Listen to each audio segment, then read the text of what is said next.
Hello, everyone. I think we're live. I think it's working. Yeah. Um, so Claire's gone for the night with the boys. I did some work with some shelves. Let's sit down here. And sorry, I was making shelves downstairs, and my wife's gone with the boys. And so I thought I would just go live, try it, and maybe talk about some new pieces of gear that I have, especially my new guitar, pedals, how I'm using my amp now, and yeah, just play a little bit too and talk about what I'd like to do in the future. So let me get my new guitar for you.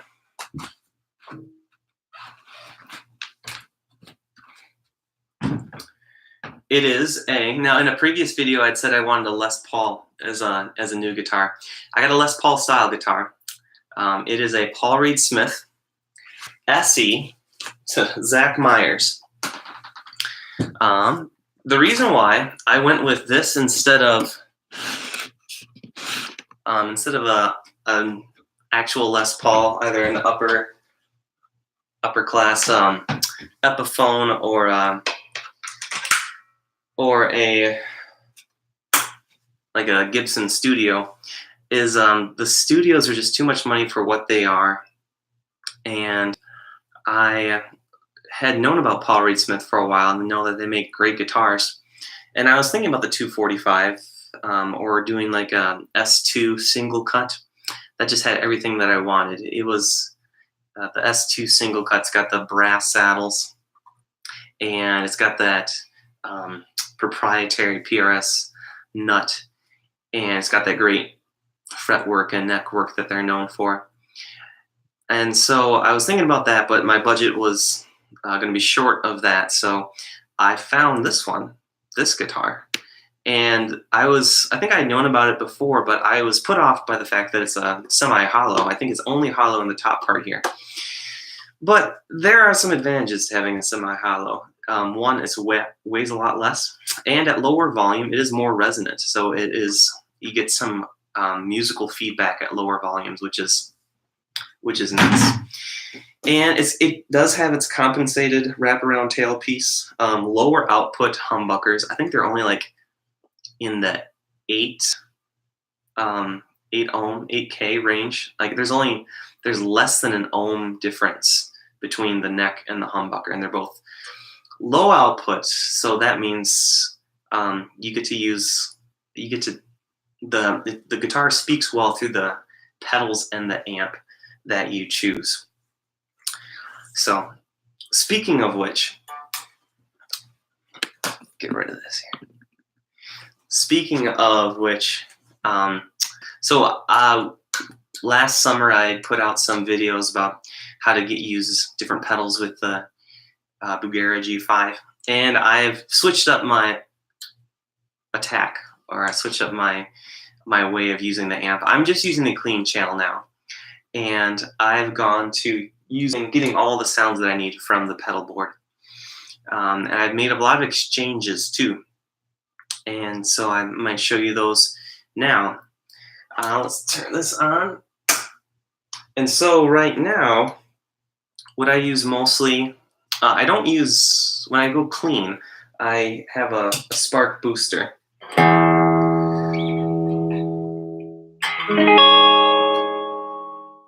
in the middle position.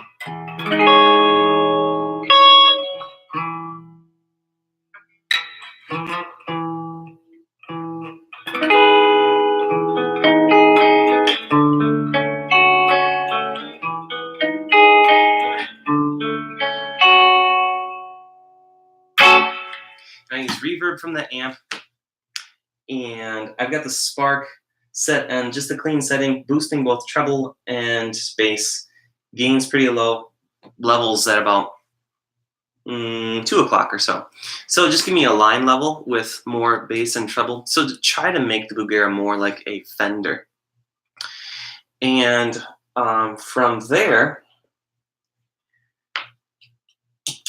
I use, for medium gain now, I use from JHS, they have this pedal called the Kilt.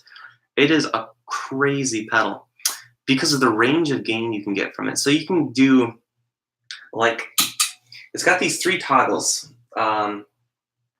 flat, cut, G1, and G2. So I always leave it flat just because it works with the EQ of the amp. But G1 and G2 switches change the amount of gain. G1 is like adds a little bit more overdrive. G2 a little bit more distortion, fuzz, kind of harder clipping. And if you have them both up, then it's just this crazy fuzz. They describe it as gated.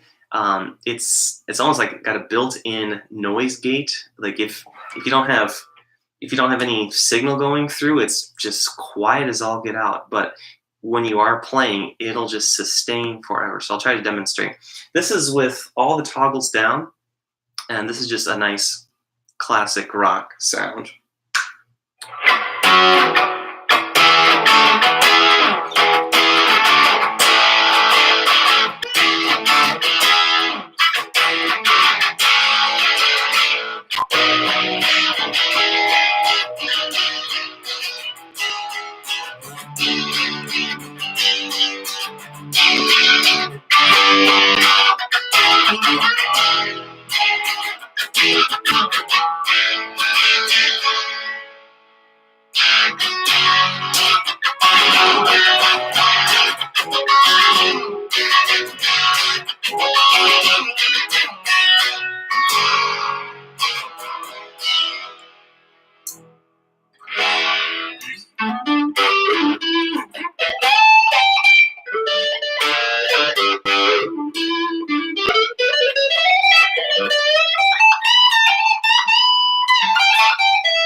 So yeah, just a great classic rock sound.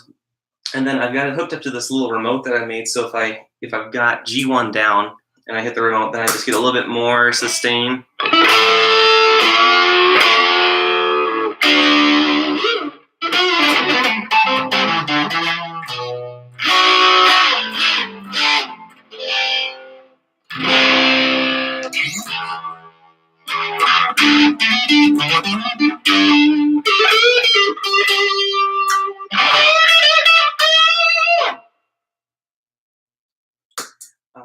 And then if you have both of them up, I just want to get to the fuzz sound because it is just insane. So right now it's on. The fuzz setting is on right now. You don't hear really anything extra, but this is with it on.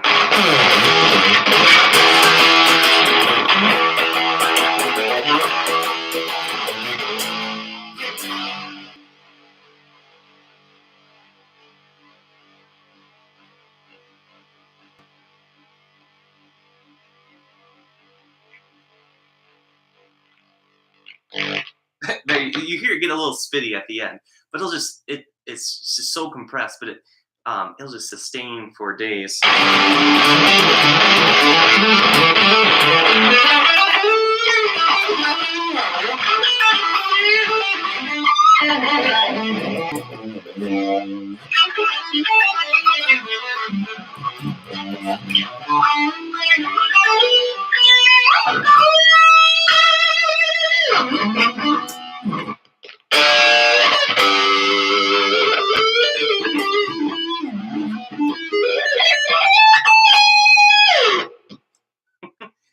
So that one is a lot of fun to play with. I kind of use it for classic rock, and then like for Hendrix stuff, like it's not the fuzz that he would use, but it just is so much sustain. I'll get the Strat probably here in a little bit just to play with that. And then my final sound is the Wampler Pinnacle, kind of the older one, not the version 2, so I guess version 1. But there's like, I've been watching some of his YouTube videos, and it's just kind of, he had some really early Pinnacle, like didn't have any graphics on it. I think that when he was pretty small before he went to a larger assembly line. But yeah, so I've got the Pinnacle, just the regular one. I've got it set to modern, no boost, and a lot of mids, a lot of highs in the tone, gains at about, again, probably around 1 or 2 o'clock. And it's that modded Marshall sound that you want at any volume, and so much compression and the harmonics, but it's so clear as well. Like the one reason why I switched from using the distortion channel, the overgain overdrive channel in the Bugera to using pedals, is it just sounded mushy and I wasn't getting the amount of highs that I wanted. But with the pedals, I can tune it in exactly like I want and get a better low volume sound because I just play at home mostly. So here is the Pinnacle. Got some noise on it right now. That's coming because I'm not using, probably one of my future things is getting an isolated power supply. So you're getting a little bit of noise from the Empress tape delay because that's a digital delay. Everything else I have is analog. So if I weren't for the tape delay, I wouldn't really need the isolated output. But here is the Pinnacle.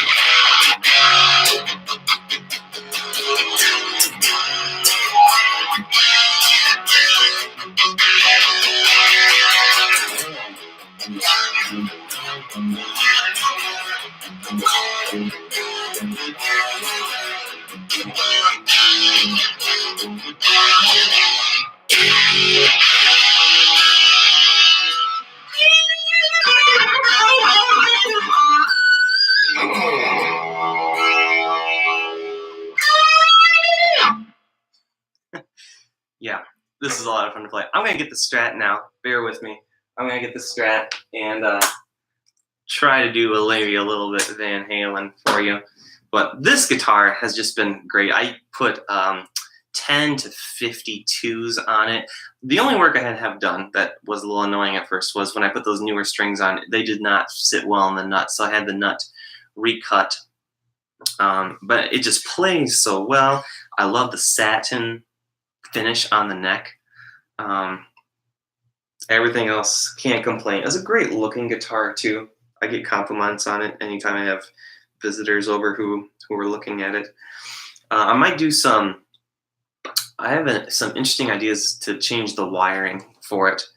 What I was thinking was to do coil tapped or coil splits. I have checked. There are 4 conductor wires for the pickups here. I was thinking of actually taking out this tone pot, taking out and putting in a rotary switch like you might find on early PRS guitars, and then but just put the cap back on, wire the tone, either not wire the tone up at all on the neck because I don't really roll off the tone on the neck pickup, or I just wire it to this tone control and that becomes a master tone control. And then I can use the 5 selector switch just with the same knob and then use that to coil tap either the pickups just to give it a little bit more versatility. And then I wouldn't have to, I know I could put in push-pull or push-push pots, but I just kind of want to do something different because I've done push-pull pots before. All right, let me get the Strat and play a couple other things. Bear with me, please.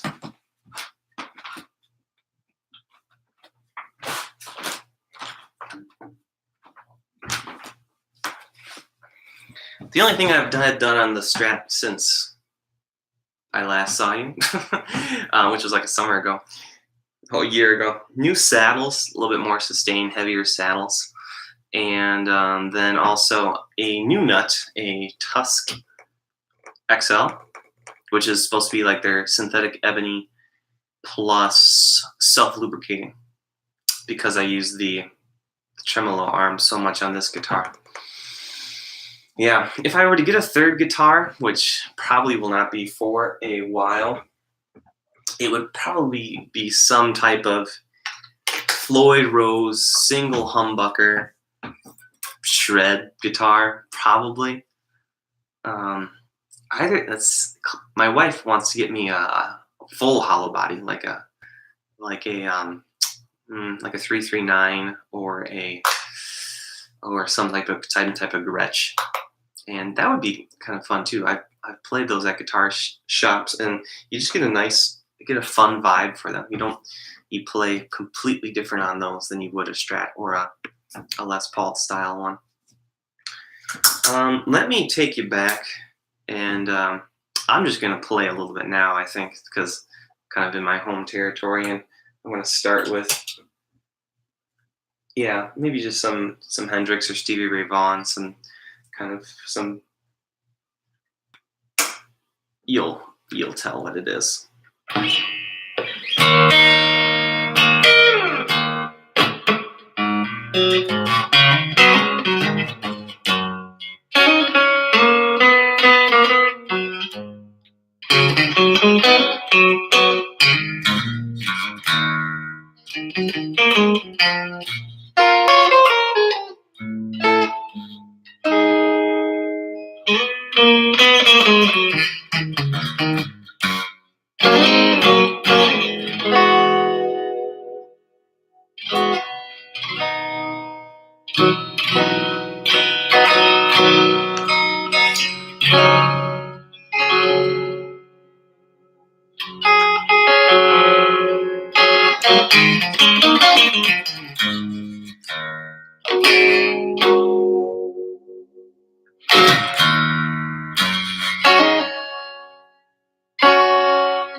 Oh man, let me try that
That was the kilt, and that's how much fun that thing is.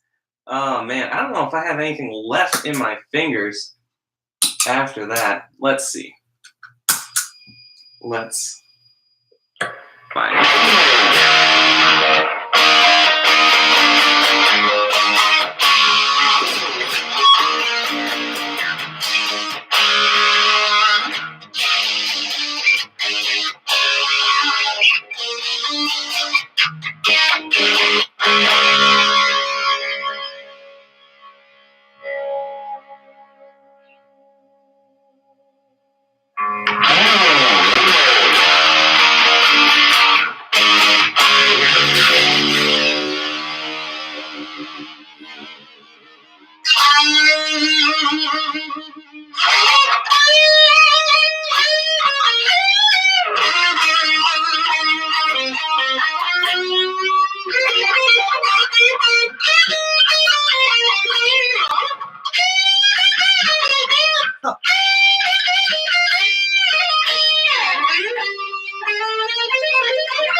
Oh my goodness.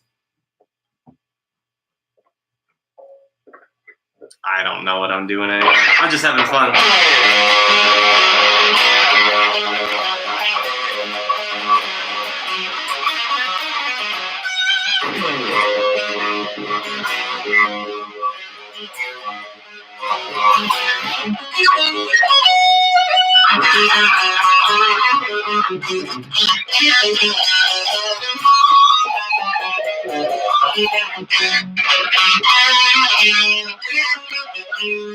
Oh my goodness.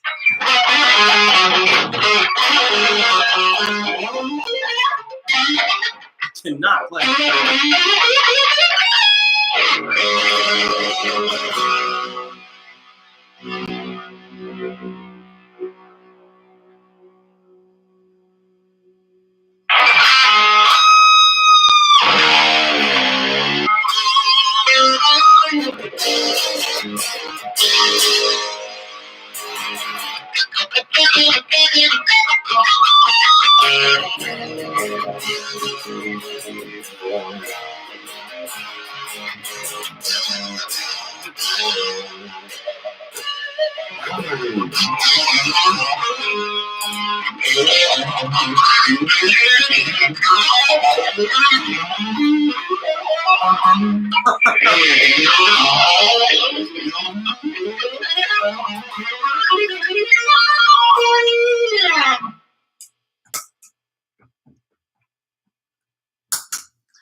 I think I might just call it quits with you, at least. I might keep playing for a little bit, but thanks. If you watch this later, I appreciate it. I probably the next big thing might be trying to build an amp from a kit. The might be familiar with amplified parts, something along those lines. They sell these mod kits, mod tone kits, for only like $250, $260. You can make a 5-watt head And I think it's like the Mod Kit 102 Plus is what I'm going to do, because it's got the only the two bandy key, but they've got push-pull pots on those controls, so you can boost mids or highs, or there's a turbo mode, but I would probably just run it clean and try to run like do like kind of like a wet dry stereo rig, because I've got this analog chorus. I got this analog chorus that has a dry through and a wet out. So I could, if I get a reverb pedal, I could run chorus, delay, and reverb to 1 amp, and then just the drive pedals to both amps. And so that might be kind of fun. But like I say, I'm in a pretty small, fairly small home, 2 young boys, and we'll see what happens. I'm just mostly looking forward to trying to do that. But till next time, bye-bye.